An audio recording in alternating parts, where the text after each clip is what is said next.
16 जुलाई 1945 ये वो दिन था जब इंसानियत को तबाह करने वाले हथियार एटॉमिक बॉम्ब को पहली बार टेस्ट किया जा रहा था। ह्यूमन हिस्ट्री में पहली बार एक ऐसा वेपन मैदान में उतर चुका था जो दुनिया को हमेशा हमेशा के लिए बदलने वाला था।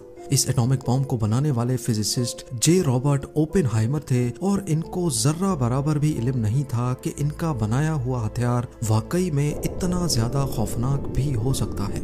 जब उन्होंने इसकी तबाही अपनी आंखों से देखी तो उन्होंने ये तारीखी जुमले कहे, Now I am become death, the destroyer of worlds. इसी एटॉमिक बॉम्ब ने ओपेनहाइमर को तबाही के दहाने पर क्यों और कैसे ला खड़ा किया। जिस शख्स की मेहनत की वजह से अमेरिका वर्ल्ड वॉर 2 जीता था, उसी को अमेरिका ने पूरी दुनिया में जलील और रुस्वा आखिर क्यों किया था। जेम टीवी की वीडियोस में एक बार फिर से खुशामदीद।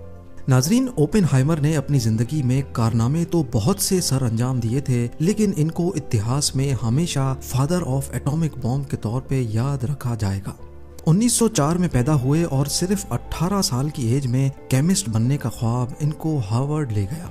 एडमिशन मिलते ही ये बीमारी की वजह से पूरा 1 साल क्लासेस ज्वाइन ना कर सके, लेकिन फिर भी 4 साल की डिग्री इन्होंने सिर्फ 3 सालों में ही कंप्लीट कर ली। केमिस्ट बनने के साथ साथ इनका फिजिक्स में भी काफी इंटरेस्ट था। हार्वर्ड से फारिग होने के बाद थ्योरेटिकल फिजिक्स पर रिसर्च के लिए जर्मनी की गॉटिंगन यूनिवर्सिटी में चले गए और सिर्फ 23 साल की एज में ये पीएचडी कंप्लीट कर चुके थे।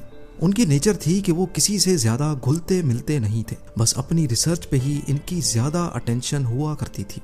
वो वापस यूएस आए और दोबारा अपनी रिसर्च में लग गए। यहाँ तक इनका एटॉमिक बॉम्ब से दूर दूर तक कोई वास्ता नहीं था, लेकिन फिर यूरोप में हिटलर का राज शुरू हुआ और उसने चंद जर्मन साइंटिस्ट को दुनिया का सबसे पावरफुल वेपन बनाने का टास्क दिया।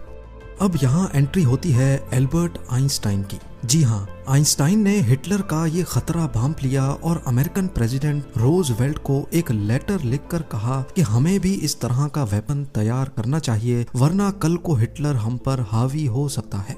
आइंस्टाइन का लेटर पढ़कर अमेरिकन प्रेसिडेंट ने फौरन एक्शन लिया और यूएस मिलिट्री को ऑर्डर दिया कि एटॉमिक बॉम्ब पर रिसर्च प्रोजेक्ट शुरू कर दिया जाए।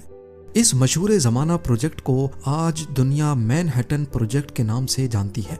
ऐसा माना जाता है कि एटॉमिक बॉम्ब शायद कभी बन ही नहीं पाता अगर एल्बर्ट आइंस्टाइन अमेरिकन प्रेसिडेंट को ये लेटर ना लिखते। खैर, अब होना तो ये चाहिए था कि मैनहट्टन प्रोजेक्ट के लिए यूएस आर्मी आइंस्टाइन को ही चुनती, क्योंकि उन्होंने ही अमेरिकन प्रेसिडेंट को ये लेटर लिखा था, लेकिन ऐसा नहीं हुआ। एल्बर्ट आइंस्टाइन का बैकग्राउंड जर्मनी से था और यूएस आर्मी को ये शक था कि शायद आइंस्टाइन उनके साथ कोई चाल चल रहा है। इसी वजह से प्रोजेक्ट मैनहट्टन की सरबराही ओपेनहाइमर के सुपुर्द कर दी गई। ओपेनहाइमर आइंस्टाइन के व्यूज से काफी इत्तेफाक करते थे और वो भी ये चाहते थे कि अमेरिका को एटॉमिक बॉम्ब बना लेना चाहिए। इस सीक्रेट प्रोजेक्ट के लिए न्यू मैक्सिको में एक पूरा शहर बनाया गया जिसको लॉस एलमोस कहा जाता है। यूएस गवर्नमेंट ने प्रोजेक्ट पे बेतहाशा पैसा बहाना शुरू कर दिया। 1945 के दौर में इस प्रोजेक्ट पे टोटल 2 अरब यूएस डॉलर्स का खर्चा किया गया था। अमेरिका की हिस्ट्री में ये सबसे इम्पोर्टेंट और सबसे ज्यादा सीक्रेट प्रोजेक्ट होने वाला था, लेकिन इस राज को संभालना यूएस मिलिट्री के लिए बहुत ही चैलेंजिंग था। लॉस एलमोस में मैनहट्टन प्रोजेक्ट पे टोटल 1,30,000 वर्कर्स काम करते थे। इन लोगों को बड़ी जांच पड़ताल के बाद चुना गया था ताकि प्रोजेक्ट के हवाले से कोई भी खबर बाहर की दुनिया को मालूम ना पड़ सके। इनमें साइंसदान, टेक्नीशियंस और रिसर्चर्स समेत लोअर स्टाफ भी शामिल था।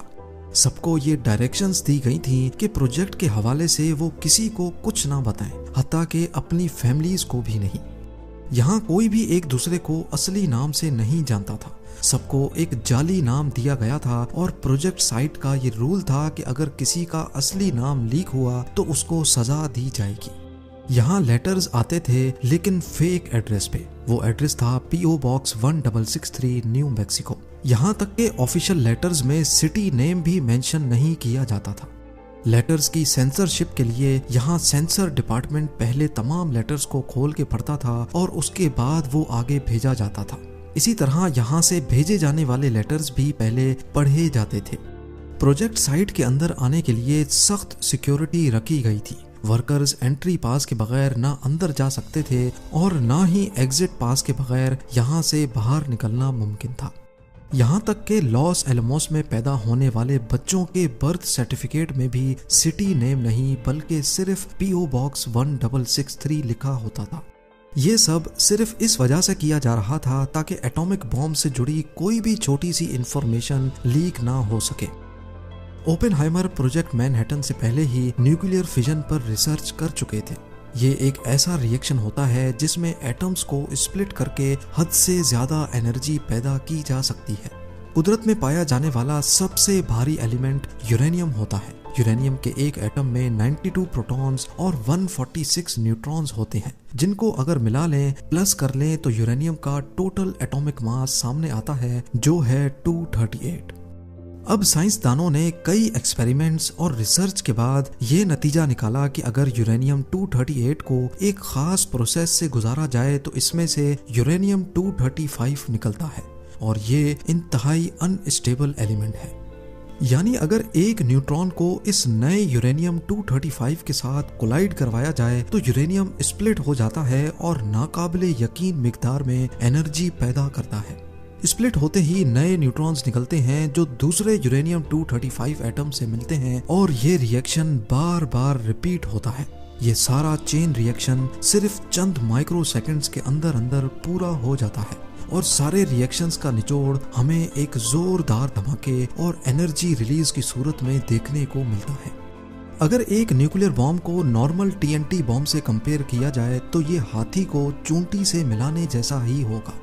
आप सिर्फ इस बात से अंदाजा लगा लें कि 1 kg atomic bomb 3500 kg TNT bomb के बराबर है। यानी लिटिल बॉय बॉम्ब जिसने पूरे नागासाकी की धज्जियां बिखेर दी थी, इतनी ही तबाही TNT बॉम्ब से करनी पड़ती तो अमेरिका को हैरत अंगेज तौर पे 1.5 करोड़ kg वजनी TNT बॉम्ब गिराना पड़ता।